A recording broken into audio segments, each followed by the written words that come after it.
Hola, ¿qué tal? Continuamos con nuestro curso de química. El tema de hoy es la segunda revolución de la química. Empezaremos con John Dalton. Él en 1803 a 1807 creó la teoría atómica. ¿De qué trataba? Pues acerca de que todos los átomos tienen pesos diferentes. ¿Qué quiere decir esto? Que el átomo de un elemento es diferente al de otro. Por ejemplo, el átomo de mercurio es más pesado que el átomo de azufre. Entonces, él descubrió que los pesos de los átomos son diferentes. Ningún átomo es igual a otro. A mediados del siglo XIX, entre 1811 y 1858, no se logró un avance científico en la química, a pesar de que estuvieron trabajando Avogadro, Gay-Lussac, entre otros, pero realmente no se logró encontrar más definiciones para masa atómica, masa molecular y átomos. Entonces, llega 1858 y Stanislaw Cannizzaro logra definir cómo obtener la masa molecular. La masa molecular, él mencionó que era la suma de las masas atómicas de los elementos que están en la molécula o compuesto. ¿Cómo es eso? La masa atómica es la masa del elemento. Por ejemplo, el oxígeno tenemos que pesa 16 y la masa atómica del hidrógeno es 1. Entonces, al sumar las masas de estos átomos se tiene la masa de la molécula. Por ejemplo, aquí tenemos la molécula del agua, H2O. Su peso sería de 2 hidrógenos, 2. Sería 1, 2. Oxígeno tiene 1, 16, más 2 son 18. Pero como este 2 afecta a toda la molécula, son 2 por 18, 36. La molécula del agua tiene un peso de 18. Ese es el peso de una molécula. Y la masa del hidrógeno, al momento de descomponerlas en hidrógeno diatómico y oxígeno diatómico, tiene que ser igual a 36 como es aquí. ¿Para qué? Para que sea una ecuación balanceada. 2 por 2, 4. Tenemos 4 átomos de hidrógeno por la masa atómica del hidrógeno, 4 por 1, 4. El oxígeno tiene masa atómica de 16 por número de átomos 2. 16 por 2, 32. 32 más 4 es 36. Entonces vemos que sí está de los dos lados igual.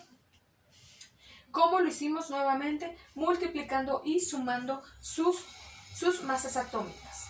2 por 2, 4. 2 por 16, 32 más 4, 36. Fue después que llegó Dmitri Ivanovich Mendeleev, quien logró, o más bien llamó, dependiendo de cómo reaccionaba el elemento más el oxígeno, lo llamó óxido. Entonces, al ver la manera en la que reaccionaban estos elementos con el oxígeno, él logró ir clasificando a los diferentes elementos. ¿Por qué hizo esto? En ese tiempo solamente había 63 elementos y no había una forma de clasificarlos todavía claramente. Entonces, él mencionó o él vio que los elementos reaccionaban de manera diferente con el oxígeno y descubrió que algunos reaccionaban de manera similar. Entonces, él los dividió en grupos conforme esos elementos reaccionaban con el oxígeno, logrando enunciar la ley periódica de los elementos. ¿Qué quiere decir esta ley? Que las propiedades de los elementos son función periódica de sus masas atómicas. O sea que los elementos tienen propiedades diferentes dependiendo a sus masas atómicas. ¿Qué hizo él?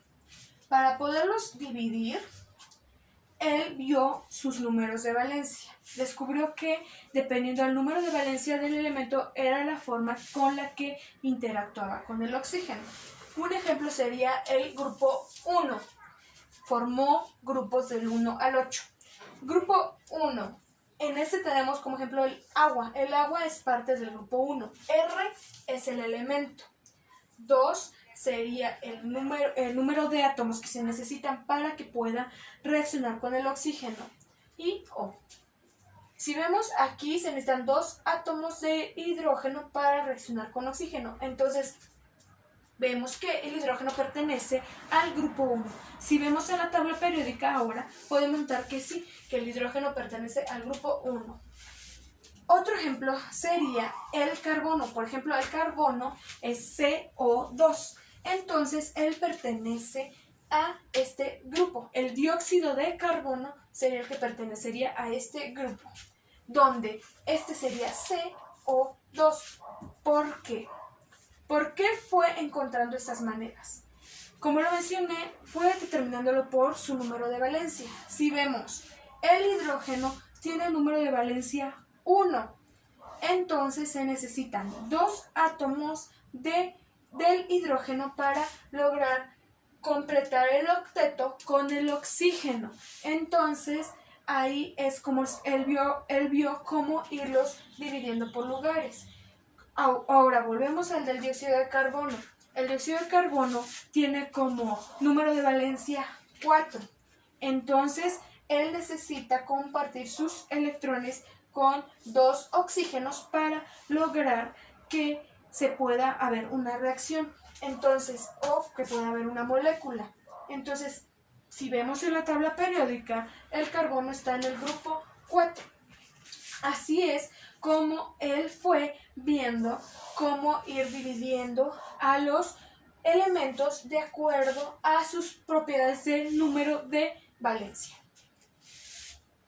Para esto, él también vio y fue acomodando en una tabla a los elementos por sus masas atómicas y descubrió que las masas atómicas crecen de izquierda a derecha y de arriba hacia abajo.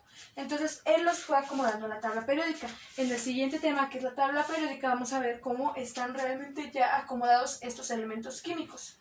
Y encontró incluso 2 elementos que aún nadie los había descubierto. Los llamó ECA-aluminio y ECA-silicio. ¿Por qué los encontró? Porque él, al ir acomodando a los elementos hidrógeno, carbono, oxígeno, nitrógeno, todos ellos, vio que ese elemento no correspondía en masa ni correspondía en el número atómico. Entonces dijo, estos espacios los voy a dejar y los voy a llamar como ECA-aluminio y ECA-silicio.